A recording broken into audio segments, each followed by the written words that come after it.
Hello there, my name is Guidry, and I am so thankful that you're joining me for this episode. I would imagine if you're tuning in that you're either already a parent, maybe you're a mom who already has kids, or you might not even have children yet, but you're just curious about the topic and you're wanting to learn more before you cross that bridge.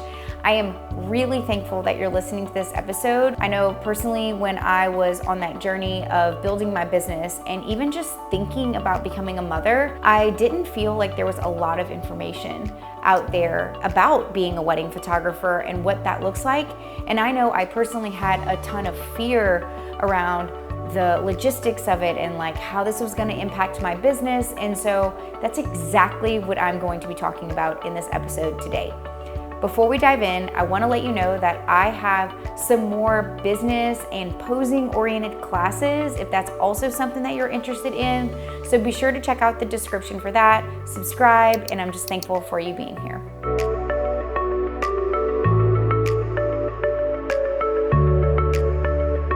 When it comes to this idea of becoming a mom, I can personally relate to these worries or fears or stressors that come to mind. And so specifically, I'm going to be addressing those. The first one is going to be the idea of time constraints. So wedding photography is typically held on the weekends, and sessions and rehearsal dinners are at nights, which means that you have time away from your family. You might even be thinking, I love my job, but I'm not sure about having time away from my children and my family. What's that going to look like?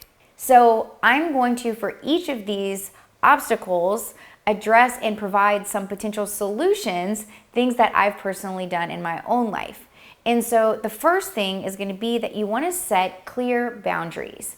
So some examples of boundaries that I've set are that every day between the hours of 4 and 8, like 4 p.m. and 8 p.m., in addition to, of course, the mornings before we drop them off at school, I am not working. I am not photographing. I am not having phone calls. Those are some very hard boundaries that we've set so that when we're with our children, we can be very focused on them. And then whenever I'm doing work, I can be very focused on that. Other hard boundaries, Sundays, we do not photograph. I do not photograph sessions on the weekends. I used to offer those at a weekend fee, but I do not offer that anymore. You know, especially with the full weekend being dedicated to events now, it's no longer just Saturday for 6 or 7 hours. It's usually bridal luncheon and a rehearsal dinner, plus maybe a little session in between.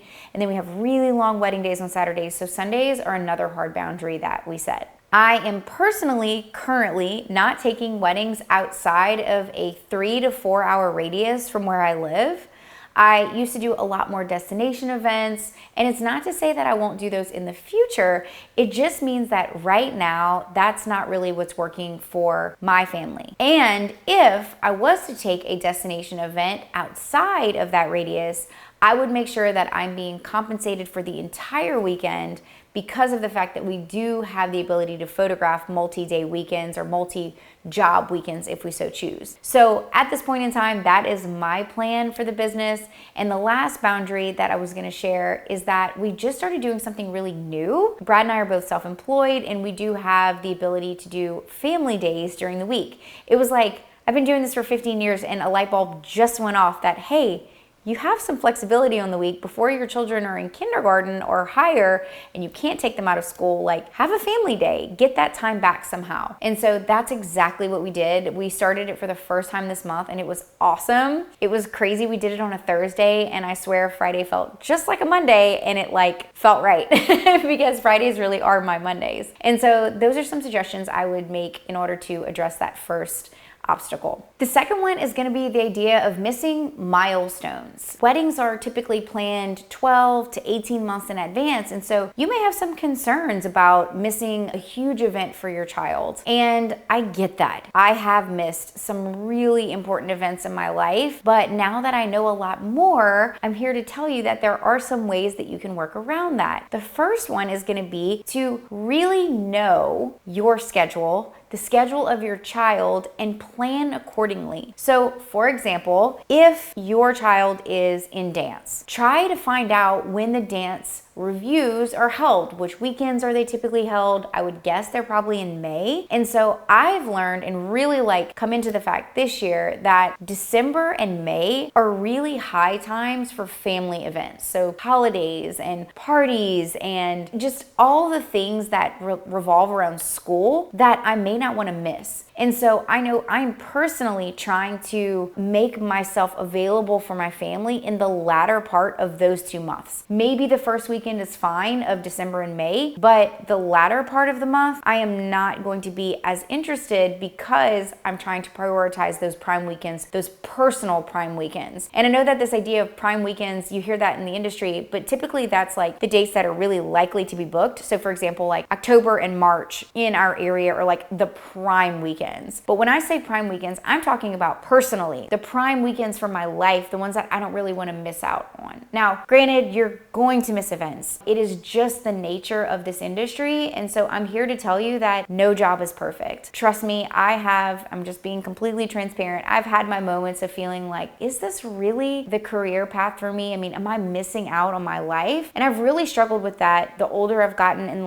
the more I've grown into motherhood. So if you've been someone who's followed me for a long time, you've probably honed in on some of the recurring themes about what I'm talking about in that season of life. And right now I'm just really cued into that. But the truth is that no job is perfect. And I think that if you really take the time to be intentional and listen to things like this podcast and connect with other wedding photographers, we have an amazing community in the Wedding Photography Society where we talk about these exact things. And so check out the Wedding Photography Society, join, get connected with other photographers, continue to listen to this message because you can become better prepared for these potential obstacles that can arise in your own life and hopefully avoid missing out on anything that you're not wanting to miss out on. Another thing that you can do is make sure in your calendar you really point out what are the holidays that are important to you? When are the birthdays? When is your anniversary? Anything that you don't want to miss. And when you're getting an inquiry, don't just check your Dubsado calendar to see what weddings maybe you're previously booked for, but also check your personal calendar and make sure that it aligns with your life. And then the last thing I would say is to just be consistent. I know, for example, with my sessions, I'm always shooting them at 2 o'clock. I know that in photography, you can have more golden light towards the end of the day, but I've figured out how to photograph very well at 2 o'clock, and that's what works for me. It works for most people's schedules. Things are open during business hours, including the venues you might be photographing at, and so I'm just really consistent. All of my sessions start at the same time. That's helped me ensure that I am done by the time that other businesses are closing and I'm able to be home with my family.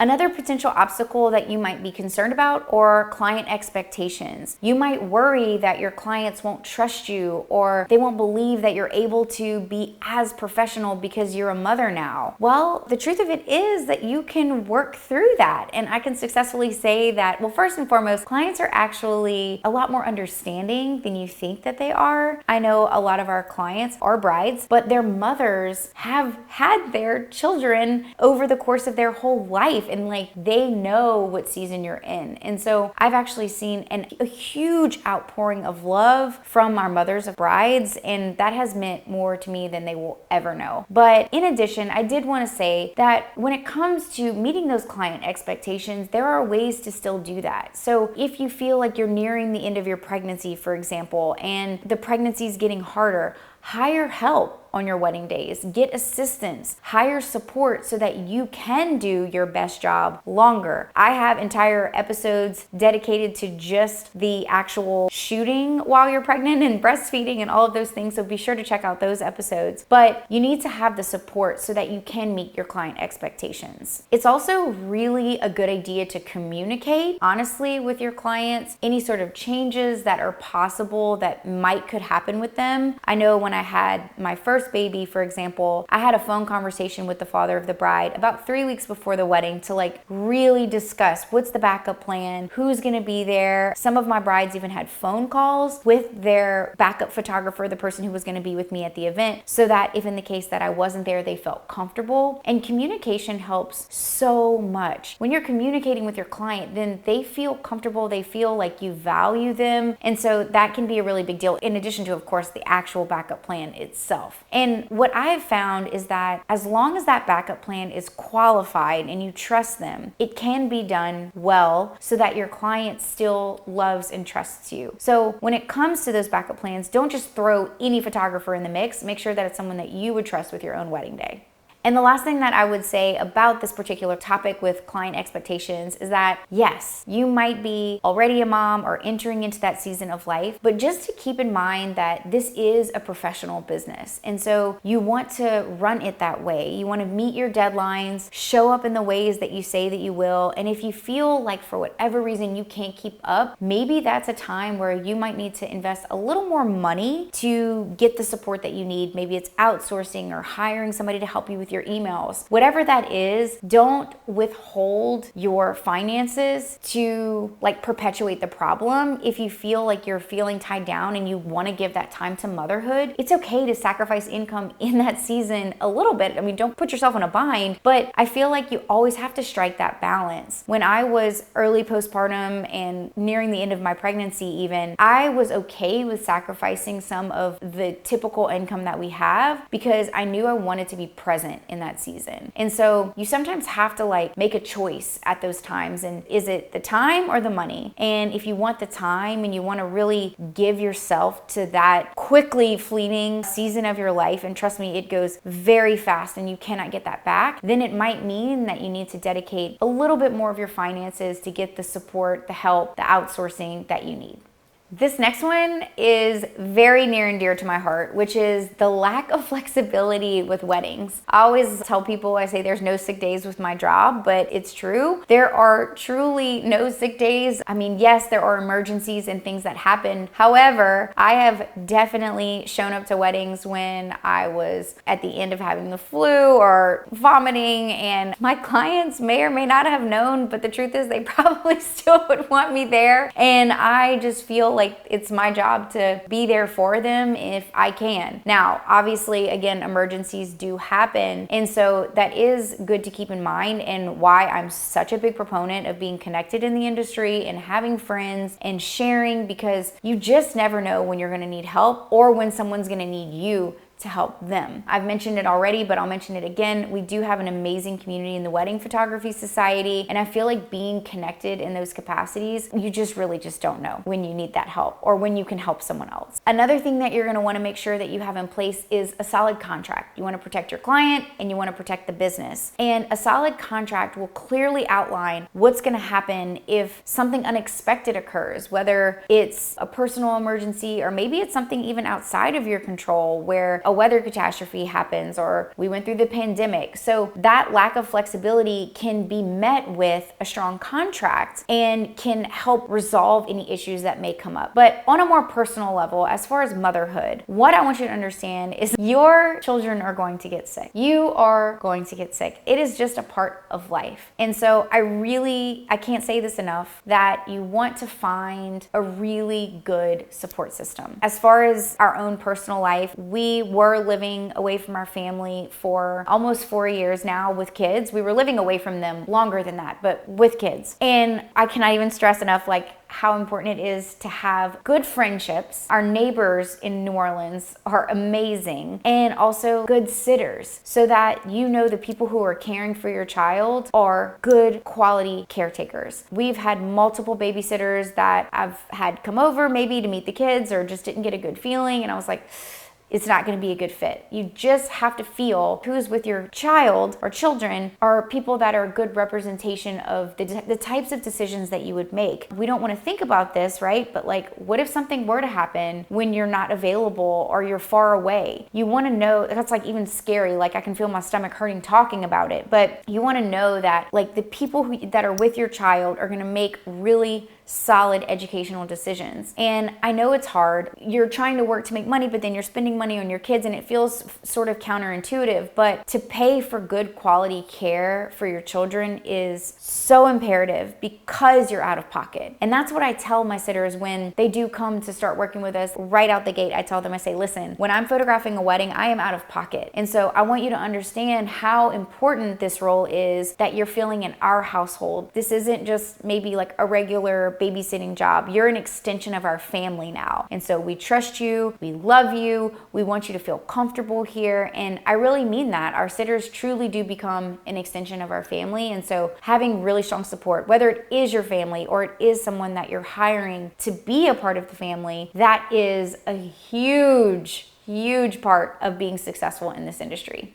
So another obstacle that maybe you're concerned about is career momentum. You might be feeling like, I've spent all this time and this effort building this business, and what if I lose momentum? And what if my business fails as a result? This is an interesting response, but I would really encourage you to lean into your maternity leave. I have now had 2 children. For the first, I went back at 6 weeks. And for the second, I went back, I think 8 weeks. And I will say, although right when I went back, it wasn't in a full-time capacity. I think my first wedding back for my first was at 8 weeks or 9 weeks. And then for my second, it was closer to 12. I will say that you really should try to take the entire 12 weeks if you can. 10 at a minimum. I know that is hard, but part of being self-employed is the beauty in having flexibility and making decisions. Even if you have weddings that are already booked, maybe consider hiring someone to come along with you so that even you could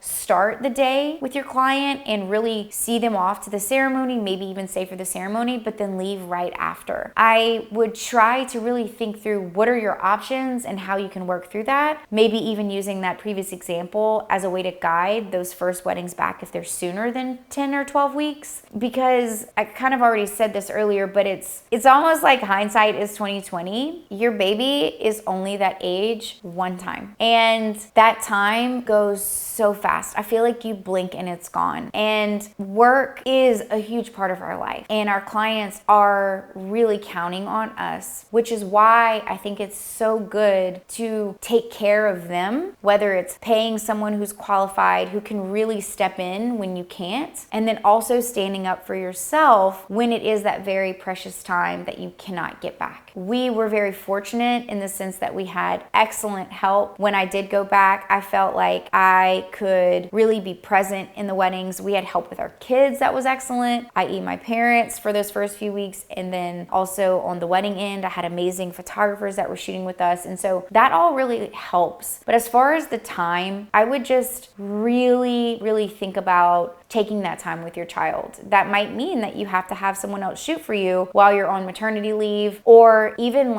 in the week leading up to delivery, or whenever you're getting close to going into labor. Just like with summertime, when you're anticipating a slow season, you can just assume that maternity leave will be pretty similar. You're not gonna have a lot of money coming in. So you wanna plan and prepare for that in advance. If you're pregnant, start saving your pennies and knowing that there's gonna be a period of time where things are a little slow. You might not even be getting as much inquiries either, because if you're posting about your baby, even though that client's wedding isn't for another 12 to 18 months, they're thinking about, oh, she's pregnant, or oh, she's having a baby right now. So there's gonna be a little bit of lull in the business, but you just need to prepare yourself for that. And the last thing I'll say about momentum is that even though the momentum may dip a little bit, or maybe you'll feel out of pocket indifferently in a way, it will come back, and it will come back when you're ready for it to come back. But as far as in that first little bit of time, don't worry about all of those things. Just trust the process and enjoy that time with your baby, and take my word for it, it will come back.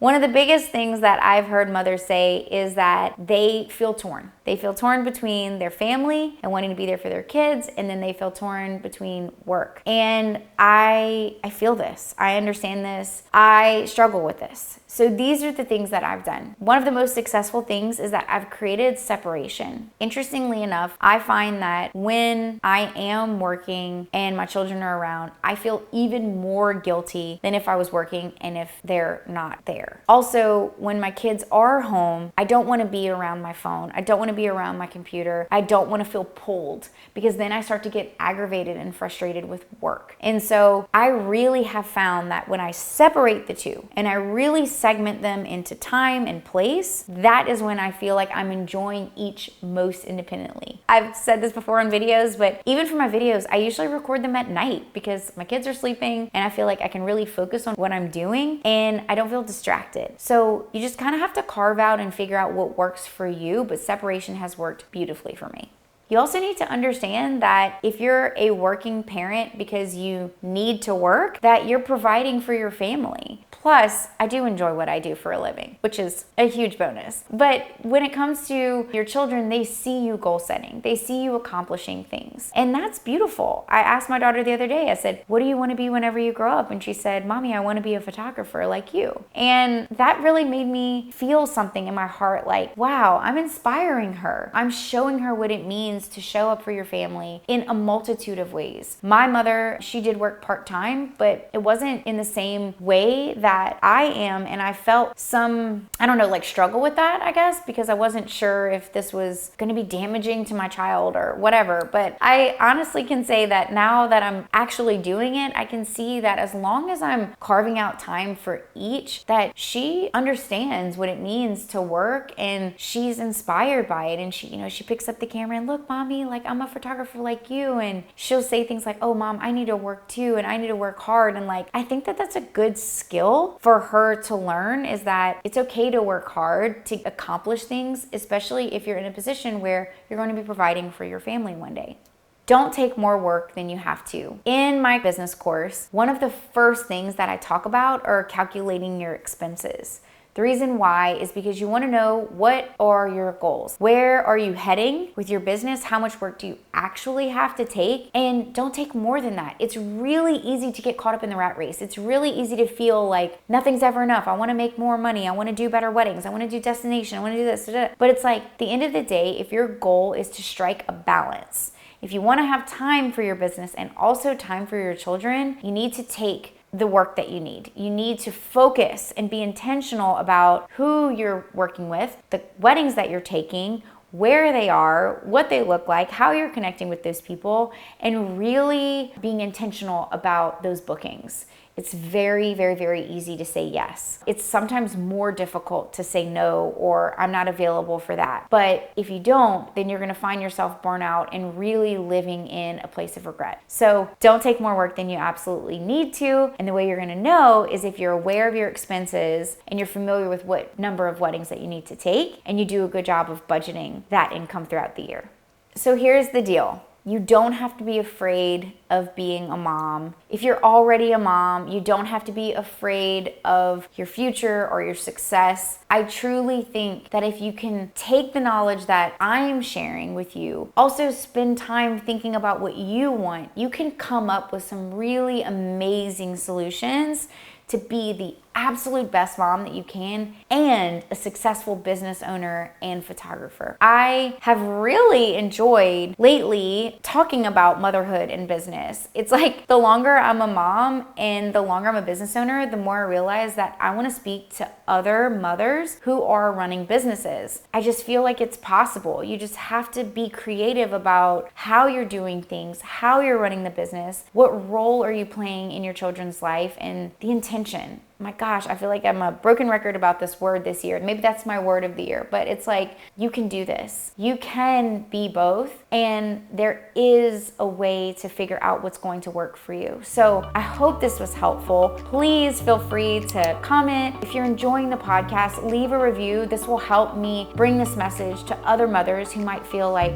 they're struggling. And thank you. Thank you for listening. Thank you for being someone who is inspiring our future, and for showing up for yourself as well. I am just honored to speak with you. I'm honored for you to listen to the words that I'm saying, and I hope to catch you in the next episode. I'll talk to you soon. Bye.